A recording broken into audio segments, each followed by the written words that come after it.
মই বিশেষকৈ ৰয়েল ৰংহাং বিষয়ে ইতিমধ্যে নৃশংসভাৱে মৃত্যু কৰা হৈছে সেইটো বৰ দুখ লগা কথা আছে মই ক'ব বিচাৰোঁ যে এতিয়ালৈকে 24 ঘণ্টা গ'ল এতিয়ালৈকে পুলিচ 36 ঘণ্টা গ'ল এতিয়ালৈকে পুলিচ প্ৰশাসনে কি কৰিছে আসাম পুলিচে এতিয়ালৈকে কি কৰিছে একো সৰু এটা তথ্য এতিয়ালৈকে পোৱা নাই আমাক যদিহে এতিয়ালৈকে আমি নাপাওঁ যদিহে মাৰ্ডাৰ কৰা মানুহজনক এতিয়ালৈকে গ্ৰেপ্তাৰ কৰিব নোৱাৰি তেতিয়াহ'লে আমালোকৰ এতিয়া আন্দোলন কৰিবলৈ বাধ্য হ'ব লাগিব বাধ্য হ'ম তাৰোপৰি আমি পৰিস্থিতিটো বৰ বেয়াকৈ আমি নিয়ন্ত্ৰণভাৱে আমি ল'ব এতিয়া বিচাৰিম সেইটো কাৰণে আমি বিচাৰিছোঁ যে হত্যাকাৰীক যিজনে হত্যা কৰা হৈছে তাক সোনকালে অতি শীঘ্ৰে সোনকালে গ্ৰেপ্তাৰ কৰিব লাগিব আৰু আমাক সেইটো অতি সোনকালে আমাক জনাব লাগিব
এইটো বিষয়লৈ আমি যোৱাকালি আমি আমাৰ গাঁৱৰ ল'ৰা এজনক কোনোবা ৰাস্তাত মানে গাড়ীৰ ভিতৰত হত্যা কৰিছিল মাৰ্ডাৰ কৰি থৈ গ'ল সেই প্ৰচেছটো লৈ আমি যোৱাকালি আমি প্ৰতিবাদ কৰিবলৈ আমি থানাত গৈছিলোঁ বোকাখাট থানাত তেতিয়া আমাৰ অচিজনে আমাক সেই কথাষাৰ আমাক কৈছিল বোলে 3 দিন পিছত আমি সেই কোনে মাৰ্ডাৰ কৰিছিল বা কোনে সেই কামটো কৰিছিল দুখী কাম কৰিছিল আমি উলিয়াম বা ওলামেই বুলি কৈছিল সেইকাৰণে আমি যোৱাকালি আমি সেই কথাখিনি আমি এতিয়া বাট চাই আছোঁ 3 দিনলৈকে আমাক বাট চাবলৈ কৈছিল সেইকাৰণে 3 দিন পিছত আমি সেই প্ৰচেছটো আকৌ ল'বলৈ আমি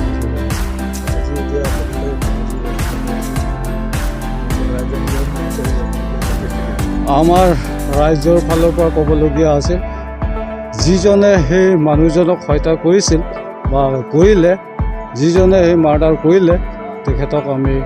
ন্যায় পাব লাগিব আৰু ন্যায় দিব লাগিব আৰু যেনেকৈ এইজনক মানে দুখী কাম কৰিলে আমিও ৰাইজৰ ফালৰ পৰা আমি তেখেতক মানে যিজনে সেই হত্যা কাম কৰিলে তদন্ত চলাব লাগিব আৰু আমাৰ ৰাইজৰ ফালে ক'বলগীয়া এইটোৱে আমি এই বিচাৰটো পাব লাগিব আৰু ন্যায়টো পাব লাগিব মই বিশেষকৈ ক'বলৈ বিচাৰিছোঁ যে যি নেকি নিৰ্দোষী যে আমি যি হত্যাকাৰীজনক আমি যোৱাকালিও আমি প্ৰটেষ্ট কৰিবলৈ গৈছোঁ সেই মৰ্মে যোৱাকালি আমাৰ অচি ছাৰে ক'লে যে 3 দিনৰ পাছত আমি উলিয়াই দিম যদিহে উলিয়াব নোৱাৰে তেতিয়া আমাৰ ওচৰত বোলে আকৌ আপোনালোকে কিবা এটা ডিচিশ্যন ল'ব তাকে আমি 3 দিনলৈকে আমি ৰখি আছোঁ যদি এই 3 দিন পূৰ হোৱাৰ পাছত যদি আমাক সেই হত্যাকাৰীজনক যদি আমাৰ ওচৰত চমজাই দিব নোৱাৰে আৰু গ্ৰেপ্তাৰ কৰিব নোৱাৰে আমি ৰাজ্য হৈ আমি আকৌ এই আন্দোলন কৰিবলৈ যাম, আমি আৰু থানাত ধাৰণা কৰিবলৈ যাম। আমি এৰি দিয়াত নাই তাৰমানে, কাৰণ এই বেয়া মানুহবিলাকৰ কাৰণে যদি আমি তেনেকৈ চাই থাকোঁ, আজি হ'ল আমাৰ কাৰ্বিক হত্যাকাৰী কৰিলে,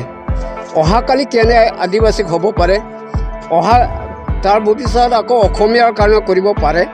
সেই গতিকে এই হত্যাকাৰীৰ কাৰণে আমি এৰি দিয়াত নাই। আমি আকৌ বোকাখাট থানাই হওক, আমাৰ দলমাৰ থানাতেই হওক, আমি ধাৰণা এদিন আকৌ দিবলৈ যাম। আমি এৰি দিয়া নাই। আৰু মই বিশেষকৈ ৰাইজৰ পৰা আমি অনুৰোধ কৰিছোঁ যে জাতিভেদ নিদি আৰু ধৰ্মভেদ নিদি আমি একেলগে যে সেই নিৰ্দোষী মানুহক আমি বিচাৰি উলিয়াব লাগে, ইমানেই।